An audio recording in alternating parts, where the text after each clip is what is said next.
అందరికీ సుపరిచితమైన తార రేఖ. తెలుగు ప్రేక్షకులకు కొంత తెలియకపోయినా బాలీవుడ్ ఏలిన మహారాణిగా రేఖను పిలుస్తూ ఉంటారు.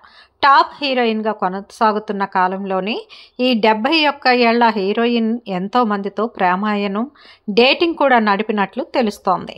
చెన్నైలో పుట్టిన రేఖ భారతీయ సినీ పరిశ్రమలో ఒక ధృవతారగా వెలుగొందుతున్నారు. వందల సినిమాలు చేసిన ఆమె ముఖేష్ అగర్వాల్ అని వ్యాపారవేత్తను వివాహం చేసుకోగా 10 ఏళ్ల తర్వాత అతడు మరణించాడు. నాటి నుంచి నేటి వరకు ఆమె ఒంటరిగా జీవిస్తున్నారు. అతి ఎక్కువ విజయవంతమైన సినిమాలు చేసిన జోడీ అమితాబ్ బచ్చన్, రేఖ. వీరిద్దరి మధ్య చక్కటి అనుబంధం కూడా ఉంది. అమితాబ్ బచ్చన్తో రేఖ ప్రేమాయణం నడిచిందని అప్పట్లో వార్తలు కూడా వచ్చాయి. ఇక సీనియర్ నటుడు జితేంద్రతో కూడా రేఖ చక్కటి బంధం ఏర్పరచుకున్నట్లు సమాచారం.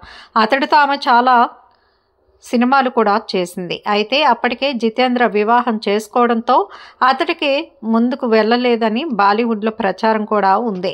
ఇక గుజరాత్ నటుడు కిరణ్ కుమార్తో కూడా రేఖకు సంబంధం ఏర్పడిందని వార్తలు వచ్చాయి. అనంతరం బాలీవుడ్ నటుడు వినోద్ మెహ్రాతో కూడా రేఖ ప్రేమాయణం కొనసాగించినట్లు బాలీవుడ్లో పుకార్లు షికార్లు చేశాయి. వీరందరూ రహస్యంగా వివాహం చేసుకున్నారని కూడా పుకార్లు వచ్చాయి. ఆరో వ్యక్తి సంజయ్ దత్తో రేఖకు చక్కటి అనుబంధం ఉంది. వారిద్దరూ ప్రేమలో రహస్య జీవనం చేశారని వార్తలు వచ్చినా తర్వాత అలాంటిదేమీ లేదని తేలింది కూడా. ప్రస్తుతం ఎవరితో ఎటువంటి సంబంధం లేకుండా రేఖ తన పుట్టింటి వారితో కలిసి ఉంటున్నట్లు తెలుస్తోంది. ఇప్పుడు కొన్ని సినిమాలు చేస్తూ రేఖ తన జీవితాన్ని కళారంగానికే అంకితం చేస్తుంది. ఇక రేఖ చీర కలెక్షన్స్ చూస్తే మతిపోవాల్సిందేనట. అందమైన రంగుల నుండి అనేక రకాల దుస్తులు ఆమె దగ్గర ఉన్నాయి. అభిమానులే కాదు, ఫ్యాషన్ డిజైనర్లు కూడా రేఖ చీరల కలెక్షన్ను స్ఫూర్తిగా తీసుకుంటారు. ఎంత పాత తరానికి సంబంధించిన దుస్తులైన స్టైల్లో భాగమే అని, అందుకే తాను వాటిని ఎప్పటికీ ధరిస్తూ ఉంటానని రేఖ పలుమార్లు వెల్లడించింది కూడా. రేఖ వయసు 70 దాటినా కూడా ఆమె ఇప్పటికీ దివి నుంచి భూమికి దిగివచ్చిన దేవకన్యలా కనిపిస్తూ ఉంటారు. ఇప్పటికీ అపురూప లావణ్యంతో కుర్రకారికి కలల సుందరిగా మారారు. ఒకప్పుడు బాలీవుడ్ని శాసించింది. తన లుక్స్తో పాటు అసాధారణ నటనతో ప్రేక్షకుల మనసుని దోచుకుంది. అయితే ప్రేక్షకులు రేఖను ఎప్పుడు చీరలోనే ఎక్కువగా చూస్తారు. ఆన్ స్క్రీన్ అయినా ఆఫ్ స్క్రీన్ అయినా రేఖ ఎప్పుడు చీరలోనే కనిపిస్తూనే ఉంటుంది. వాస్తవానికి రేఖ ఎప్పుడు చీర ధరించడం వెనుక మరో కథ కూడా ఉంటుంది. ఈ ప్రశ్నకు ఒకసారి అవార్డు షో వేదికపై రేఖ సమాధానం కూడా ఇచ్చింది. చీర కట్టుకోవడం అంటే తన తల్లిని గౌరవించడం, తల్లి వారసత్వాన్ని గౌరవించడం, తన మూలాలను గౌరవించడం అని సమాధానం కూడా ఇచ్చింది.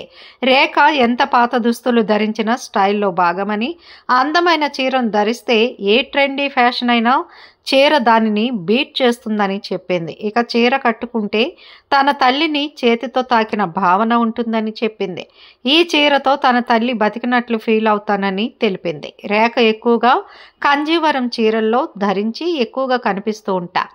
ఈ చీరతో తన ప్రేమ వెల్లడిస్తుంది. తాను చీర కట్టుకుంటే అమ్మ తనను కౌగిలించుకున్నట్లు అనిపిస్తుందని, తన తల్లి కోసమే ఈ చీర కట్టుకుంటానని వెల్లడించింది. ఇక రేఖ చీరల సేకరణ గురించి చెప్పాలంటే ఒక్క మాట సరిపోదు. ఆమె వద్ద అందమైన రంగులతో అనేక రకాల చీరలు కూడా ఉన్నాయి. ఆమె వార్డ్రోబ్ నిండా రకరకాల చీరలు ఇంద్రధనుసుని తలపిస్తాయి. అభిమానులే కాదు, ఫ్యాషన్ డిజైనర్లు కూడా ఆమె చీరలను స్ఫూర్తిగా తీసుకుంటూ సరికొత్త అందాలను సృష్టిస్తూ ఉంటారు. అయితే రేఖ ఒక్కోసారి ఫుల్ వెస్ట్రన్ లుక్లో కనిపించి ఆశ్చర్యపరుస్తూ ఉంటారు. కాగా రీసెంట్గా రేఖ బ్లాక్ వెస్ట్రన్ వేర్, దానిపై డెనిమ్ జాకెట్ లుక్తో అదరగొట్టారు. ఈ లుక్లో ఆమె స్టైలిష్గా, సింపుల్గా ఉన్నారు. ఒక్క క్షణం ఫుల్ వెస్ట్రన్ లుక్లో, మరొక క్షణం కాంటెంపరీ అర్బన్ టచ్తో ఆమె ప్రతి అడుగు, ప్రతి ఎమోషన్ని తమ కెమెరాలతో బంధించారు ఫోటోగ్రాఫర్స్. ఆ డెనిమ్ బ్లాక్ కాంబినేషన్ ఒక స్టైల్ స్టేట్మెంట్ ఇచ్చిందని చెప్పాలి. రేఖ ఆత్మవిశ్వాసంతో నడుస్తూ తన చిరునవ్వుతో ప్రతి ఫ్రేమ్లో జీవాన్ని చేర్చారు. ఇది కేవలం ఫోటోషూట్ మాత్రమే కాదు, ఇది స్టైల్, ఎలిగేషన్, పవర్ కలిసిన సెలబ్రేషన్ అని చెప్పాలి. రేఖ నలుపు gown, denim jacket, full western look ఫ్యాషన్కి సరికొత్త నిర్వచనంగా నిలిచింది. 70 ఏళ్ల వయసులో కూడా ఇంతటి ఫ్యాషన్ లుక్ ఇవ్వడం అంటే సాధారణ విషయం కాదని చెప్పాలి. రేఖతో ఫోటోలు దిగేందుకు ఫ్యాన్స్తో పాటు ఫోటోగ్రాఫర్స్ కూడా ఈసారి ఆసక్తిని చూపించడం విశేషంగా ఆకట్టుకుంటోంది.